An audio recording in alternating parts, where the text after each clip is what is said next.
सरकार के मंत्रियों की तरफ से जिस तरीके की टिप्पणी भारत और प्रधानमंत्री नरेंद्र मोदी को लेकर की गई, उसके बाद मालदीव में जरूर एक्शन देखने को मिला है। लेकिन विदेश मामलों के जानकारों का यह मानना है कि मालदीव को इससे खासा नुकसान खासतौर पर पर्यटन को लेकर हो सकता है। सुनिए। टाइमिंग के हिसाब से अभी मालदीव्स में क्या है, नई सरकार आई है और ये जो नई सरकार आई है ये एक एंटी इंडिया प्लेटफॉर्म के साथ आई है कि हम इंडिया से अपने रिश्ते बैलेंस करेंगे और इंडिया की वहाँ पर जो कुछ आर्मी के टेक्नीशियंस हैं, हमने कुछ बोट्स दी हुई हैं, प्लेन्स दी हुई हैं एयर एम्बुलेंस वगैरह के लिए, कि उनको हम वापस भेजेंगे। और ये जो नई सरकार है क्लियरली बहुत ज़्यादा प्रो चाइना है, बेल्ट रोड इनिशिएटिव में भी इन्वॉल्व हो रही है।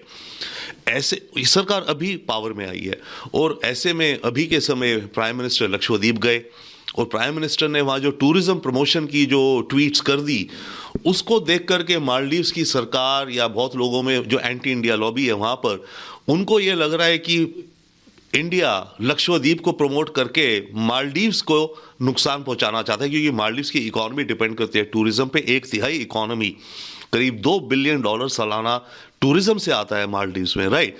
तो उन्हें ये लगा कि भारत जब लक्षद्वीप को प्रमोट कर रहा है जो कि मालदीव्स के पास में ही है, तो इसके चलते क्या भारत ये संकेत दे रहा है कि वो मालदीव से अपने रिश्तों को एक मस्कुलर बनाना चाहता है और मालदीव्स की इकोनॉमी को नुकसान पहुंचाना चाहता है लक्षद्वीप को प्रमोट करके, जो कि बहुत बड़ी गलतफहमी है। परंतु इसके चलते कंट्रोवर्सी शुरू हुई है। और विवादित बयान पर घर में घिरा है मालदीव। मालदीव के विपक्षी नेताओं ने मोहम्मद मोइजू सरकार को घेरा है। मालदीव के पूर्व राष्ट्रपति मोहम्मद नशीद ने कहा है कि मित्र देश भारत के खिलाफ मोहम्मद मोइजू सरकार की मंत्री का बयान बहुत ही घटिया है। पूर्व राष्ट्रपति ने मालदीव की मौजूदा सरकार को चेतावनी देते हुए कहा कि मित्र देश के खिलाफ मालदीव की सरकार ऐसे बयान ना दे।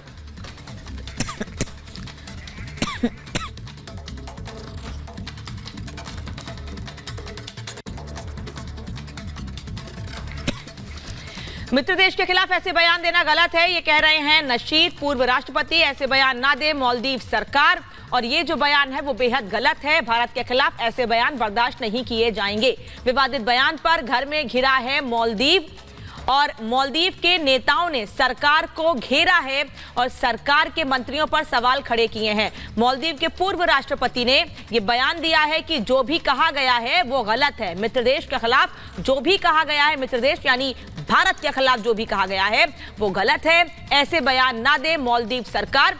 एक तरफ भारत की ओर से भी ये कहा जा रहा है कि मालदीव का जो ज्यादातर उसकी आर्थिक स्थिति है वो उसके पर्यटन पर ही निर्भर करती है और भारत से बड़ी संख्या में पर्यटक मालदीव जाते हैं, हर मौसम में, हर सीजन में जाते हैं। तो वहीं दूसरी ओर अब मालदीव में भीतर ही इस पर आवाज उठने लगी कि ऐसे बयान नहीं दिए जाने चाहिए। मालदीव के मंत्रियों के विवादित बयान के बाद भारत में सोशल मीडिया पर मालदीव के खिलाफ एक ट्रेंड शुरू हो गया है, बायकॉट की मांग हो रही है। आपको दिखाते हैं कि लोग लिख क्या रहे हैं। और भारत की जो अभिनेता हैं, अभिनेत्री हैं, वो भी इस पर सवाल खड़े कर रही हैं। वो क्या कह रहे हैं ये आपको बताते हैं। अक्षय कुमार ने भी सोशल मीडिया पर ये लिखा है। पहले कंगना की बात कर लेते हैं। मालदीव के मंत्री के बयान पर कंगना रनौत ने भी बयान दिया। घटिया बयान पर मालदीव के मंत्रियों को शर्म आनी चाहिए, कंगना ये कह रही हैं। वहीं हार्दिक पांड्या क्रिकेटर कह रहे हैं मालदीव के मंत्री का बयान दुखद है, लक्षद्वीप पर्यटन का एक सुंदर स्थान है। हार्दिक पांड्या ये बात कह रहे हैं अगली छुट्टियों में जरूर लक्षद्वीप जाऊंगा। लक्षद्वीप को लेकर ही मालदीव की ओर से बयान आया था।